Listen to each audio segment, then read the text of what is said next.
going to be talking about longevity, and specifically the aspects that I'm going to be talking about are mental health. This is Mental Health Awareness Month.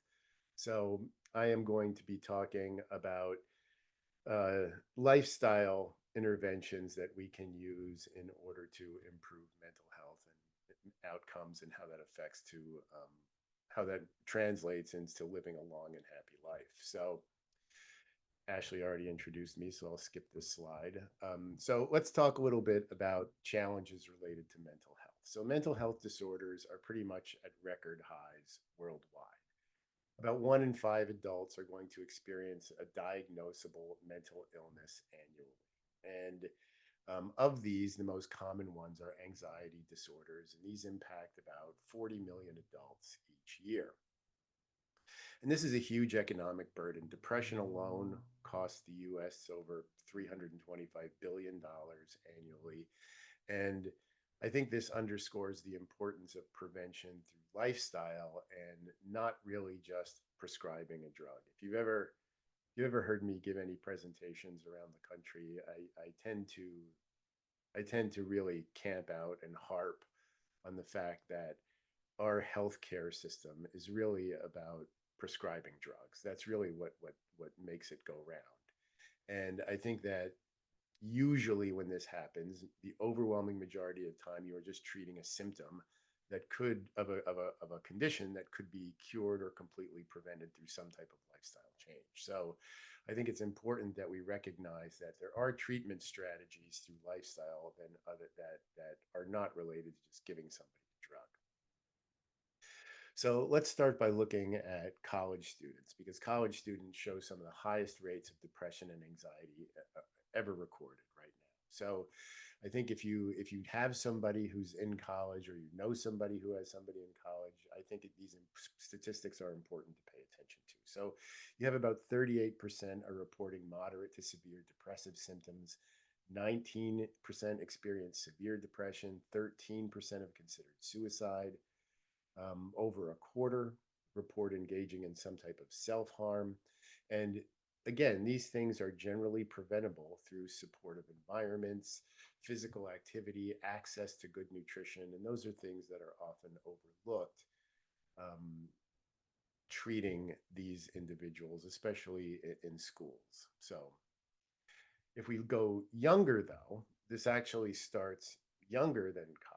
If we look at high school and adolescent mental health, you have about half, nearly half, experiencing a mental health disorder at some point during their lifetime. So that's 1 in 5 that will face severe impairment that affects their general daily living. And I think this early intervention here is critical, because this is a time period. Early adolescence is a time period when we see even greater drops in physical activity. Kids are becoming more self-conscious about things like participating in PE class. They don't want to do that.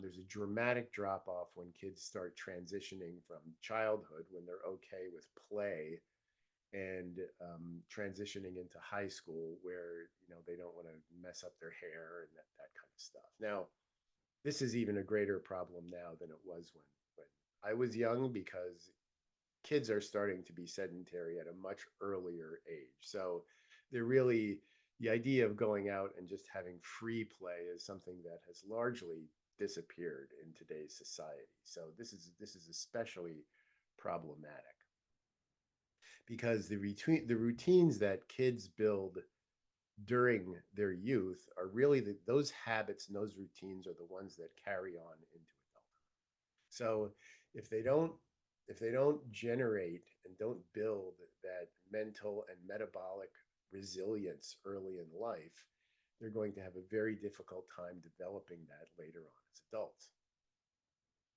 So if we look at the lifetime prevalence of disorders in kids from 13 to 18. So if you took 100 13 to 8-year-old kids right now, 13 to 18-year-old kids, and just followed them through life, roughly half of them would show no mental health disorder. The rest would experience mild to severe issues, with about 22% experience. Highlights the importance of population-wide prevention, not just the treatment of clinical cases, because there's a percentage of these kids in the 50% that say have no disorder who go undiagnosed, right? Who never actually report some mental health disorder. They don't really know that they have a diagnosable mental health disorder. So I think it's important to keep those things in mind. But this is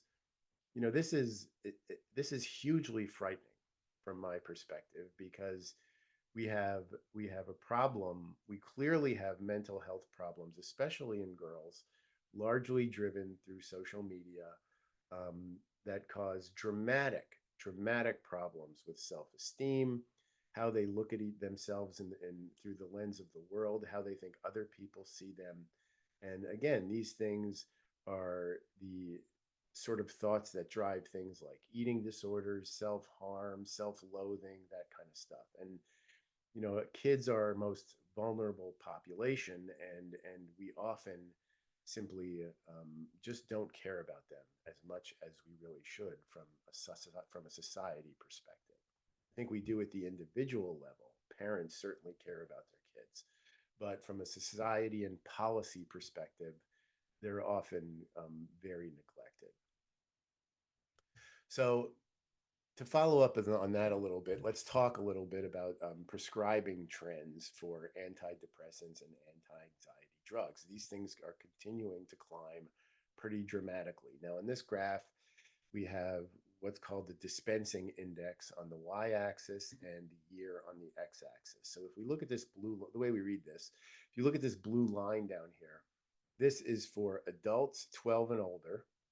So I don't even, you can throw that into adults, but this is basically everybody over 12 who is taking some type of antidepressant. And this represents, in 1995, this was about 7% of the population.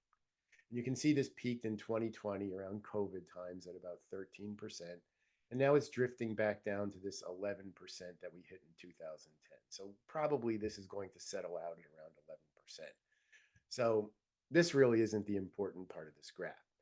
Up here, if we look at these graphs, these lines, these are a little different. So let's start with the purple one. You'll see all of these start at 100%, right? These three lines are starting at 100%. 100% is just the baseline value where we're starting to look at the change from that point. So if we look at the purple diamond line, these are for anti-anxiety drugs in the United States starting from 2006, and the percent change in how often they're prescribed. So you can see between 2006 and 2010, there's a 20% increase, then there's a 10% decrease, and then it starts going back up again. So we're now at a 25% increase, and this chart goes to 2023.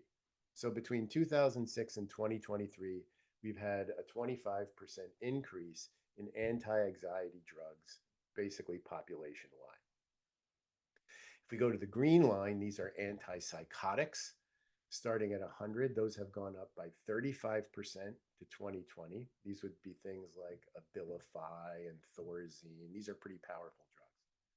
But the one that I really want you to pay attention to is the red line. The red line is for young people aged 12 to 25, starting in 2016, just looking at antidepressants. So you can see that from 2016 to 2023, we've had a 66% increase in the prescribing of antidepressant drugs to kids between 12 and 25. Okay, that is frightening. Okay, and I think we see this. We haven't really seen the effects of this yet because this population is so young. This population has not matured into one where they are having their own kids, and I mean they're starting to, the ones at the far end, the 25-year-olds. But we're talking about Gen Z type people who, Gen Z, keep in mind, is the first generation that is not expected to live as long as their parents. Okay, the actual lifespan is declining, and this is basically due to chronic disease. And later on, we're going to talk about how chronic disease relates to mental health. So I think part of the reason that we haven't been more vigorous about or aggressive about addressing this problem is because we haven't really seen the full-blown negative outcomes of this problem at a population level yet, because these kids are still, a lot of them are still dependents, right? Once they get out into the world and they have to become independent, then I think we're going to see some real problems because of these types of issues. So let's look at the economics of this. On the left-hand side, we have uh, pharmaceutical global sales in billions of mental health drugs. And the bottom three lines are antidepressants, antipsychotics, and anti-anxiety medications. But the red line represents all three of those sort of combined, just mental health drugs in general. And you can see between 2023 and 2033, that increase is about $30 billion, roughly $29 billion or something like that. So this is a huge increase, right? Pharmaceutical profits are projected to reach $80 billion annually just from mental health issues by 2033. Now, if we look at the economic burden of just depression alone, which is the second graph here, these are billions of dollars, costs in billions of dollars on the y-axis, both at the US level and at the global level. So in the United States alone, you're looking at about $334 billion in spending just on depression. And this is things like lost worker productivity and things of that nature. Globally, it's at $1 trillion, essentially, just to treat depression alone. Now, if we look at how we handle these problems in the United States, the third graph is looking at prevention, the amount of money that we spend on prevention, just overall prevention on healthcare related issues versus how much we spend on healthcare in total. And you can see that for our total spending in healthcare, we're at $4.5 trillion. That's 17% of the gross domestic product in the United States. But we spend 19 billion with a B on prevention and public health, which is essentially nothing compared to the 4.5 trillion we spend on treatment. Because again, we live in a society where our medical model is to treat disease, not prevent disease, right? We don't want to prevent disease, because if we prevent disease and people don't get sick, then we don't sell any drugs. And that's really what it boils down to. And the pharmaceutical industry holds enormous power in DC in lobbying for laws that influence the food industry to keep people obese. They prevent policies that focus on exercise and overall health, because that cuts into their profits. They basically, I believe personally that they want a sick population, because a sick population boosts the bottom line. The system profits from illness, not prevention. And this is why we need to take it upon ourselves as our own personal responsibility to focus on things like lifestyle interventions, exercise, supplementation, food, those kinds of things. So let's look at the relationship between obesity and depression. So obesity, you can see here we have these two basically epidemics. We have epidemic proportions of obesity. Obesity is at about 40% in the United States, men and women combined, and obesity and overweight combined represent about 73% of the population. So you have roughly 3 out of 4 that are overweight or obese. Depression, we showed the statistics on depression alone already. So if you have obesity, you have a 55% increased risk of developing depression. And if you have depression, you have a 58% increased risk of developing obesity. So, and there are shared mechanisms between these two conditions. We have, obesity brings about inflammation, hormonal disruption, low activity, poor sleep, and mental health does the same thing. If we have depression, we're probably going to have low activity. We're probably going to have poor sleep. That causes hormonal disruption, which in turn causes more inflammation. So these things are inseparable in terms of the synergy that they have between one another. It's very difficult to have one without the other. I should say it's much easier to have one if you have the other. So breaking this cycle requires exercise, it requires high quality nutrients, and how we get those is pretty important, and that's what we're going to talk about more today. So if we look a little further at the relationship between obesity and depression, you can see if we look at kids, adolescents here, this is the obesity prevalence on the y-axis by these groups here. You can see that adolescents, kids with depression, are about twice as likely to be obese than kids without depression. And if you are obese and if you have obesity and the complications that go along with obesity, like insulin resistance, cardiovascular disease, potential diabetes, once you have those as a kid, those are very often carried into adulthood. And we live in a world where diet-related disease currently is the #1 killer of Americans, things related to diet, specifically cardiovascular disease, diabetes, hypertension, hyperlipidemia, all those kinds of things, insulin resistance.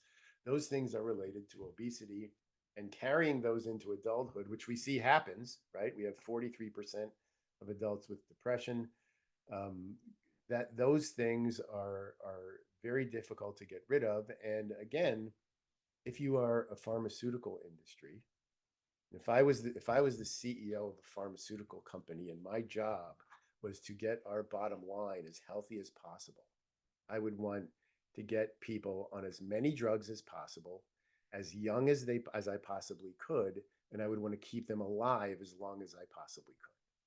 I wouldn't really necessarily care about their quality of life while they were alive.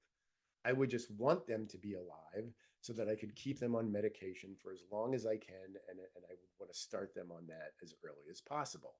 And all signs sort of indicate that that is exactly what pharmaceutical companies are doing. Drugs like Ozempic, GLP-1 receptor agonists like Ozempic and Wegovy, Mounjaro, all those things, those are approved for kids as young as 12 years old, right? So there's clearly, and I'm not saying that there is a population that doesn't benefit from those things, but I'm just pointing out that drug companies don't have a financial interest in curing these diseases, and they don't have a financial interest in preventing the development of these diseases from the first place. Okay. All right. So let's talk about exercise and mental health. So exercise essentially benefits every dimension of your well-being. Now, what I have here is I have 3 graphs. You'll see the first one is the risk of depression. The second one is the risk of anxiety. And the third one is the benefits to sleep and stress.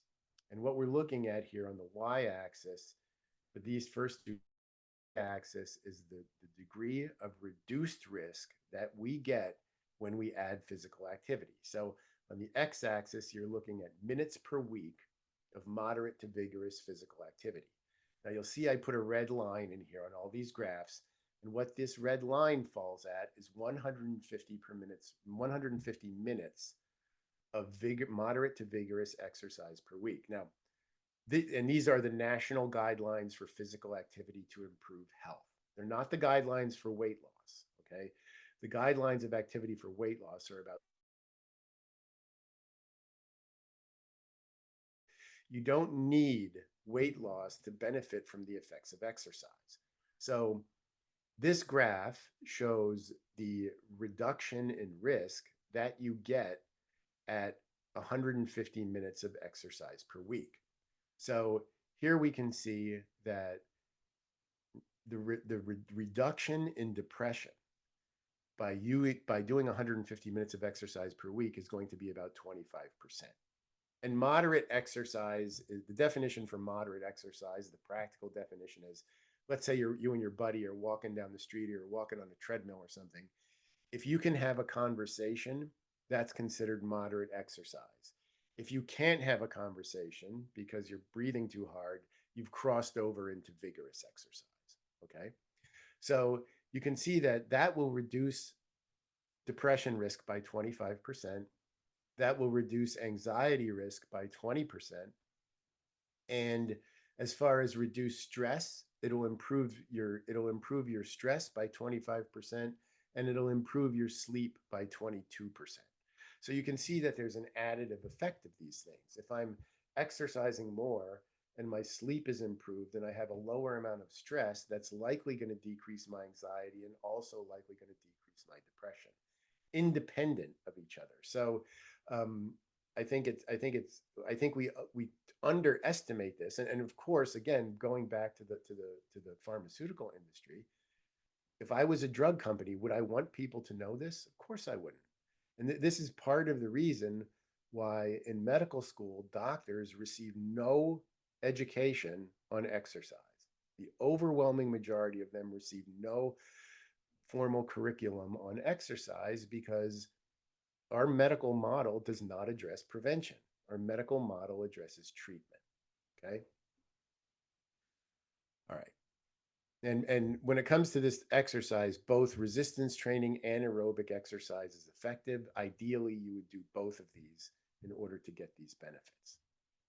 So let's talk about nutrition and mental health. So diet quality is directly linked to mood and cognitive health. Now, in 2017, there was a study called the SMILES trial. That's an acronym for something. I don't remember exactly what it is. But this was the first randomized clinical trial to really study the effects of a Mediterranean style diet on depression scores compared to social support alone. So you have two groups.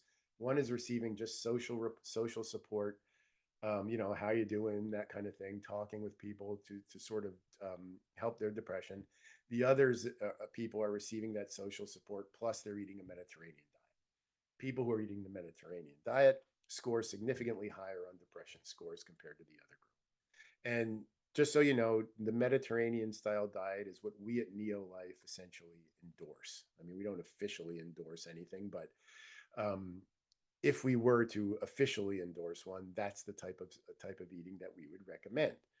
It's generally not restrictive. These are things that are high in things like olive oil, nuts, fish, polyunsaturated fats, those kinds of things. Mostly plant-based, red meat, occasionally, not very frequently. So that's your typical Mediterranean diet. And then if we look at other meta-analyses, and a meta-analysis is a type of research study that takes a whole bunch of other research studies and groups them all together so that the methods in those studies all are consistent, so that you're not comparing apples to oranges. So basically, it's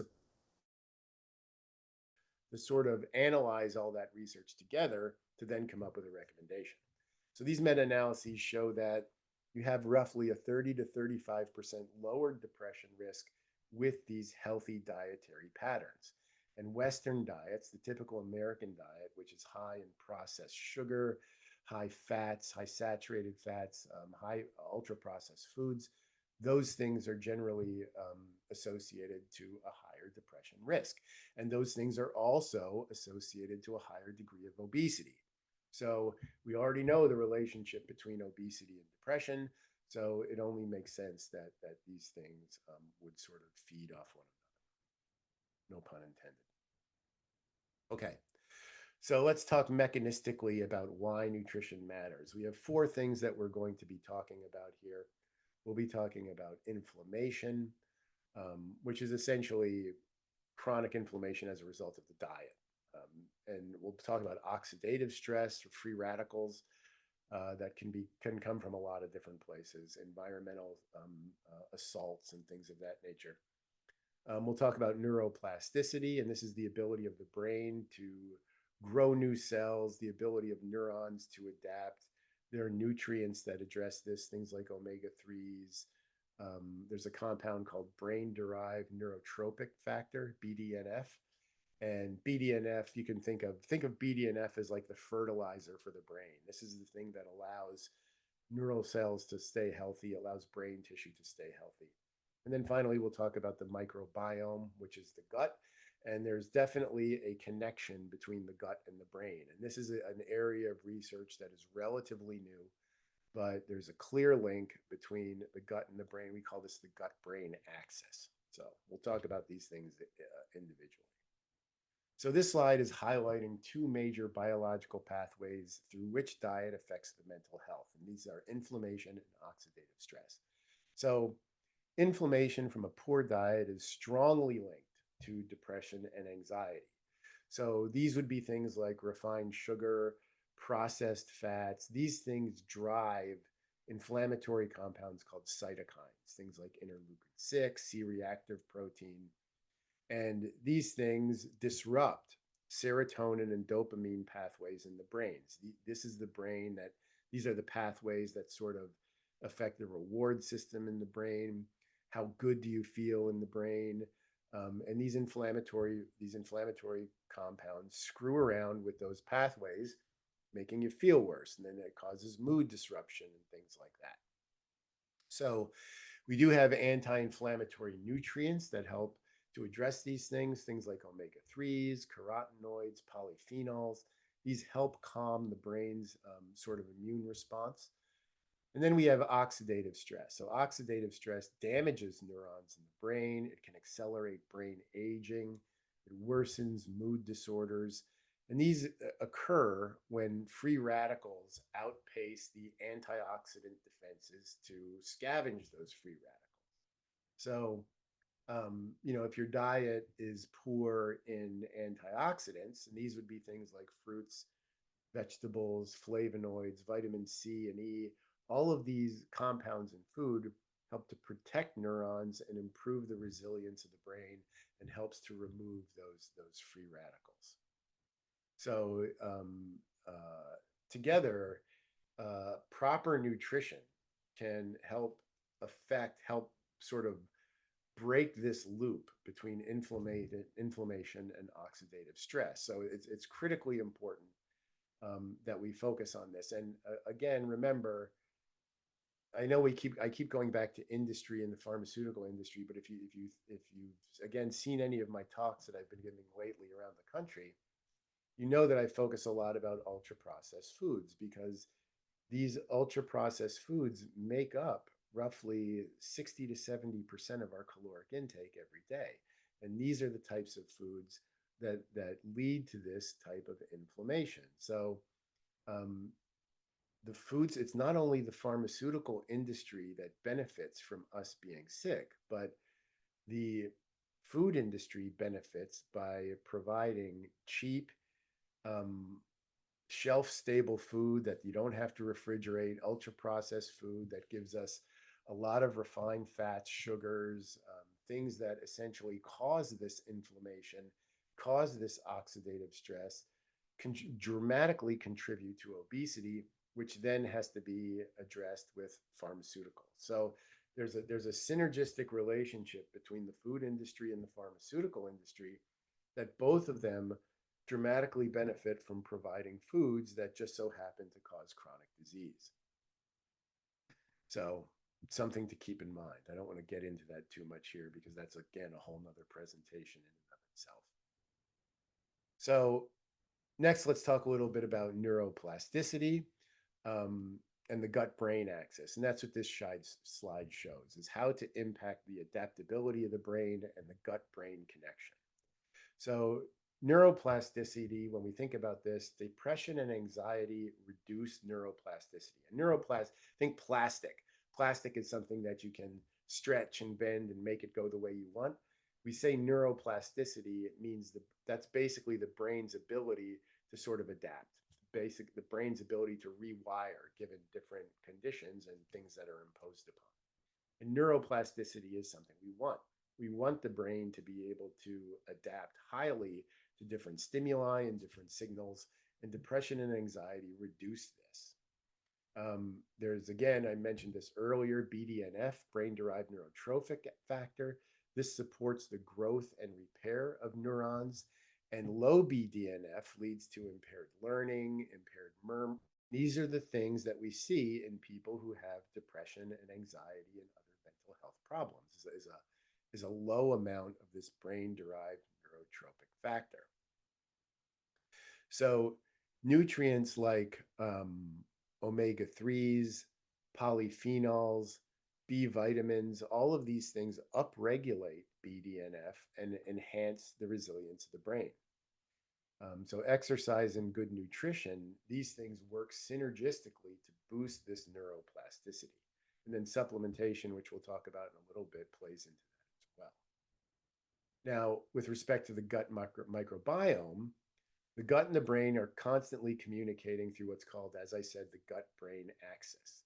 And gut microbes influence mood by producing serotonin, they produce dopamine, and another compound called GABA.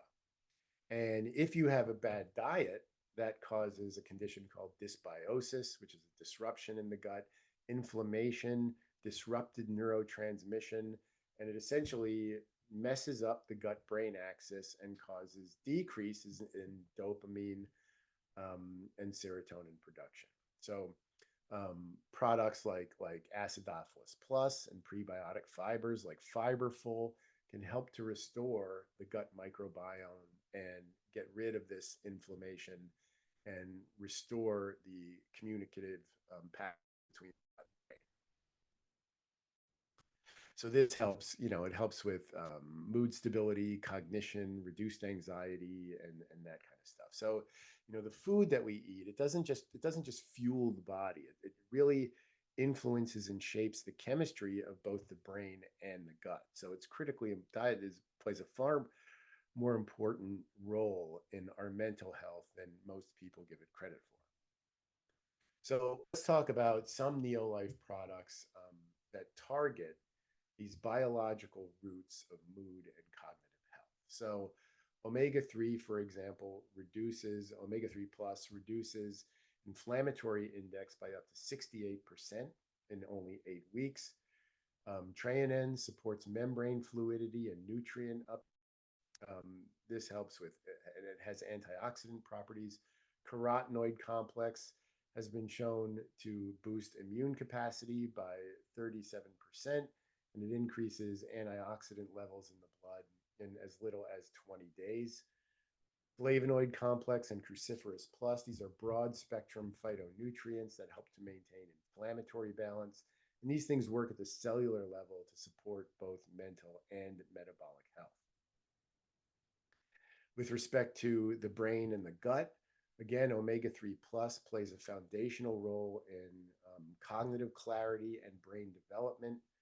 Carotenoid complex and treonin, these are plant sterols and lipids that enhance cellular communication.